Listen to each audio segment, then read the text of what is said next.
Welcome back to Legitimate Targets, everybody. I hope you're all having a great day. I have got a very special guest for today's episode with so much sabotage against the movement for sovereignty globally taking place in Europe. We're blessed to have a few voices that are fighting for sovereignty, sensibility, reason, and common sense in Europe. And one of those individuals is joining us today. Danilo Della Valle is an Italian politician of the Five Star Movement, which is a very interesting political movement that is rejecting, of course, the Brussels uniparty globalism, but also is working to unite populist. I guess that's kind of a dirty word in Europe, but it's fine in America. Populist, sovereigntists from all across Europe, and in a way that rejects the left-right dichotomy. He's a member of parliament in the European Parliament. He was elected in 2024 with a background in international relations and geopolitical analysis. So, Danilo, thank you so much for joining me today. How are you doing? Thank you. Hi, and thank you for the invitation. And I'm fine, and I hope you're fine too. Thank you for Yes, the invitation. Yes. very good and honored to have you here. Today is a very important day because it's the day before the Russia United States summit in Alaska. Uh, what do you think Europe's goal is with the Ukraine war? Do they intend to prolong the war? Are they at all interested in seeking peace here? First, so Trump and Putin will meet soon in Alaska to talk, I think, about global security and Ukraine too. This shows the war is not just between Russia and Ukraine, as a lot of media and the newspaper said and wrote in this year, but the United States is a main player in this war. Now, some in the United States want to stop the war, this war, but I think not because they truly believe in peace, but because it's no longer good for them to continue it. And I understand it. I understand this approach, but European Union doesn't want to understand it. Europe is still following, for me, my opinion, the whole US plan and carrying most of the war's burden, even if European people don't want this war, because in Italy, for example, people don't want this war, because they are losing in trade, in energy, in tourism. I think, in my opinion, Europe should be stronger and should have autonomous and pragmatic approach. You, in my opinion, should propose every time we, as a movement Five Star, asked for it. I think European Union has to propose a new peace conference like in like Helsinki 1975, with all the main countries at the table, main countries involved in this, to talk about Ukraine, yes, but also about global security, because I think this is the only way for Europe to have a real voice in the new world that is building, and to work really for the peace. Why do you think it is that Brussels and the European Union is still so subservient to the United States deep state? They're not subservient to Trump necessarily as much, but when it comes to the financial interests in the United States, they are complete pawns. And you mentioned that. Why do you think that is? Yes, I think it started from a long time. After the fall of Berlin Wall, many experts, many analysts said us that history was over and that the free market would fix everything. They believed that they had won the game of the 20th century, but this is not true, of course. It was an illusion, because also globalization was not the same for everyone. Even the US questioned globalization when new powers started to grow, and the world is changing fast. The world is changing fast, and we can see new powers started to grow every time. And I think European leaders still follow the old ways because I think tied to US ideas of unilateral war, tied to big business interests because we know that many of these leaders studied in the US and they started to think like American politicians, and some of them worked for the US lobbies like BlackRock. We have a lot of example about this and it, and I think this makes it hard for Europe to act fully on its own interest, simply. Mm-hmm. What about I guess the silencing of political dissent and the suppression of true democracy in Europe? You think this is happening at the hands of the United States and their financial interests as well? Whether we look in Romania or in Germany or wherever's next, we see Brussels stepping in and trying to stop people that are fighting for even a little bit of sovereignty. The Romanian election, I think, shows the European double standards. I can see in the parliament how these double standards are used too often. European Union is quick to accuse 30 countries to interference every time, but it ignores when these interferences, this influence came from other European countries or even from the US. Honestly, I don't support the far-right party that run in Romania. I don't share with them any idea about economy, about society. But I think we have to understand that there is an anti-establishment vote in Europe because I think the people don't believe in this leadership and don't believe in our leader. And I think that canceling vote you don't like is not real democracy and is not the right way to go on, simply. But the example of Romania, we can see other example in other parts of the Europe, and maybe in the next future we will face with other election that don't like, that the European Union don't like. Yeah, and it makes me think that you even mentioned that the Russia-Ukraine war and the sanctions have caused such a hardship on the European people, on the economy in particular.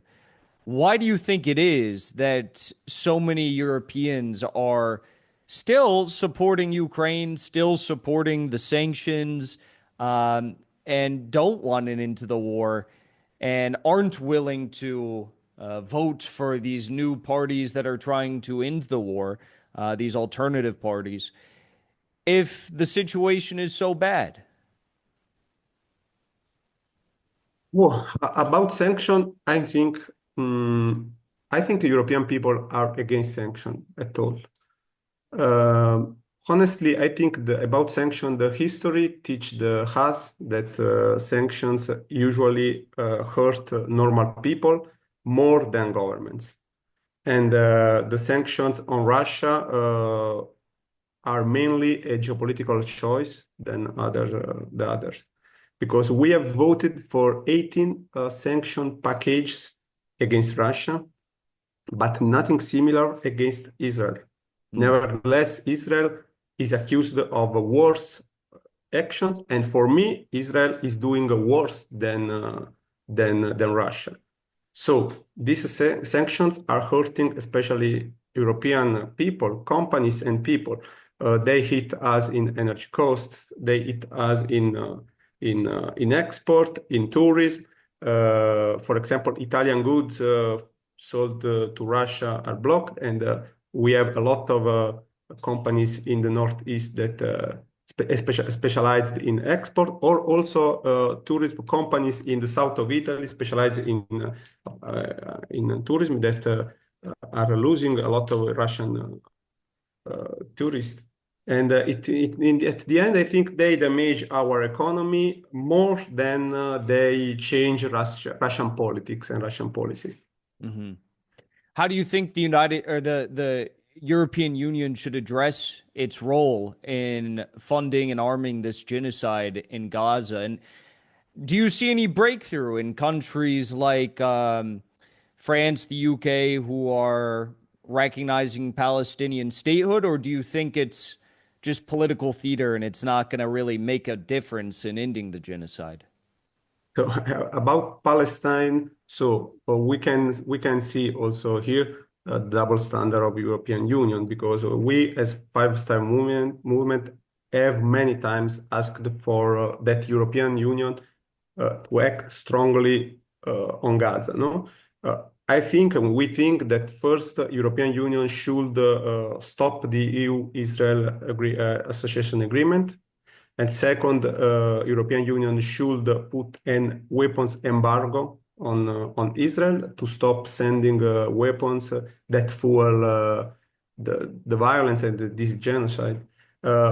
Some months ago, I went to with other member of European Parliament, Italian, and our other member of Italian Parliament too, and member of NGO to the Rafah borders.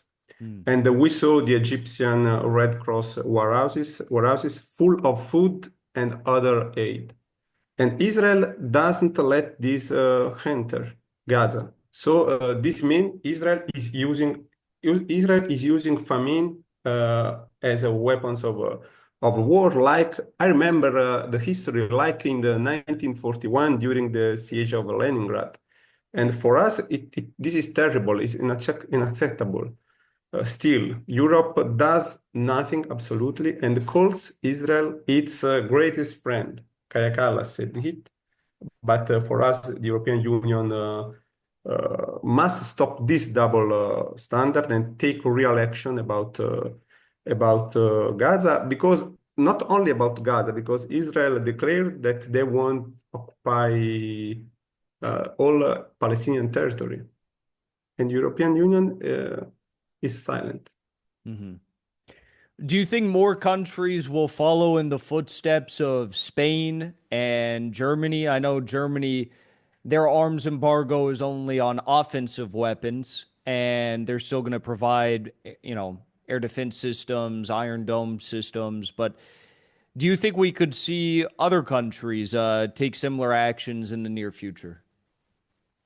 Oh, I hope, but now, sadly, I don't think. For example, Italian government surely no, I think, because for me, Italian government is seems loyal more to the U.S. interest and Israeli interest than its own people. They act mainly for the U.S. interests, so I think Italy will continue to send army. Also, if even if Italian people is against genocide, because Italian people stand with Palestine, show their solidarity to Palestine during the march, a lot of march, a lot of demonstration. But I think Italian government will continue to send weapons to Israel.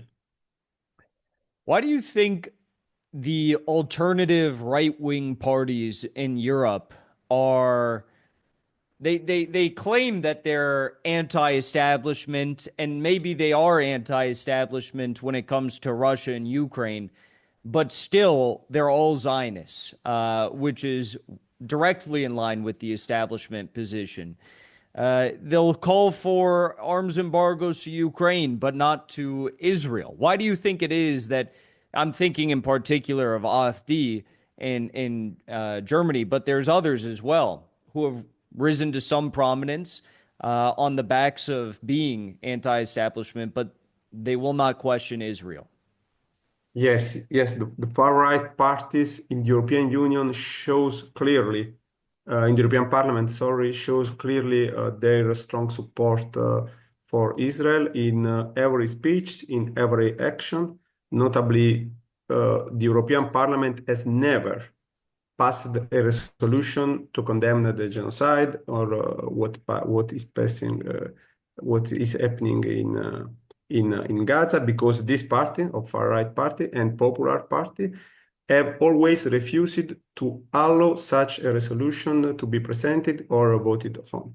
Moreover, I think in the European Parliament, the Zionist interests hold significant influence within the European Parliament too, and many politicians across different groups, not only from far-right party, have met lobbyists, Zionist lobbyists in these months. So I think the combination of these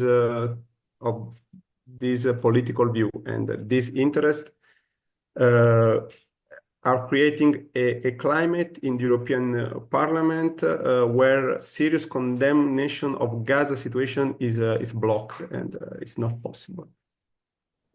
Do you think that the leadership of the EU should be held criminally responsible for their role in the genocide in Gaza and the atrocities in the West Bank? Yes, because I think European leaders did nothing in these years, and also the political groups, they refused to talk about Gaza in the European Parliament. They refused to vote, just vote a resolution to condemn what is happening in Gaza. And this is terrible for me. I can't understand, because we voted 7 resolutions about Georgian election because European Parliament said that these elections are not good, they're not true, and etc. etc. But never we voted for a resolution to condemn Israel and what is happening in Gaza. It's terrible, and you can understand double standards in how they use double standard in European Parliament. What do you think is driving the success behind the Five-Star Movement in your country, in Europe right now? Because when you look at a lot of the populist left-wing movements in Europe and in the UK, you have very little success. The only success you see are amongst the parties that will claim to be, populist left or sovereigntist, but they are anti-Russia. They want to continue the war against Russia. And when you look at China, they're not so good on China. They're just maybe good on Gaza. And the domestic politics are also atrocious with these parties. What is behind the success of the Five-Star Movement, in Italy in particular? So yes, so we changed a lot from the beginning, of course, as a movement, because now we are more party than movement. But I think we based our success on initially when we at the beginning using a political. A post-ideological political, no? At the beginning. For example, now in the European Parliament, we don't win anyway because we are in opposition. We sit in opposition, but for example, we fight for things, important things for us, like peace, and work to build an Europe based on the cooperation, and dialogue, and not on the war ideology. And I think we focus on what really helps people and not just politics. So because I think, for example, we voted for the motion of no confidence against von der Leyen, even if it was presented by some right MEPs. Mm-hmm. We did it because we believed it was right the right things for the European people and for the Italian people at this moment. I think people like it because we want real result for the people. We believe this is the truly left and pragmatic position. So when we were government, we signed the Silk Road initiative, for example, because for us it was an important thing for Italian companies, for Italian people, for example. And I think people trust us. Yes, yes. It's extremely pragmatic and it just makes sense, to focus on the issues that matter and not get wrapped up in the theater of it all. I want to ask you one thing I've seen in a lot of Western political movements on the left is this obsession with cultural issues, getting caught up, especially in the debates around gender and LGBT issues. How does the Five Star Movement navigate this? Is this a big issue for you guys, or do you kind of reject participating in this stuff? So no, we don't reject it. We are against the liberal economic values, for example, about neoliberalism economy that are against poverty and poor, etc., etc. But about civil rights, we think that civil rights and social rights are important together. We have to support together social rights and civil rights together, and not only civil rights, or not only social rights. So we don't reject the civil rights, of course, but we support civil rights and social rights together because for us it's important to improve the life the life of the people more than other political ideologies and etc. etc. Well, it's good that there's a focus on all fronts because we need that right now, especially with all the crises we have in the Middle East, in Russia, and who knows what they are planning next. The warmongers in DC and Brussels, they never stop. So, Danilo, thank you so much for joining me here today. Where should people follow along with your work if they want to stay up to date with what you and the Five Star Movement are doing in the European Parliament? I'm sure there's ways that Italians and Europeans can get involved.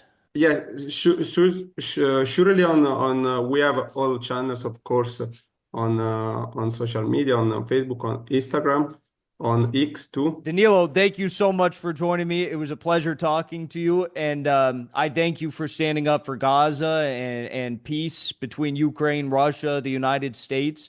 And I look forward to continuing to watch what you and your party continue to build in Europe in the future. Thank you too for the invitation, and see you soon. I hope to see you.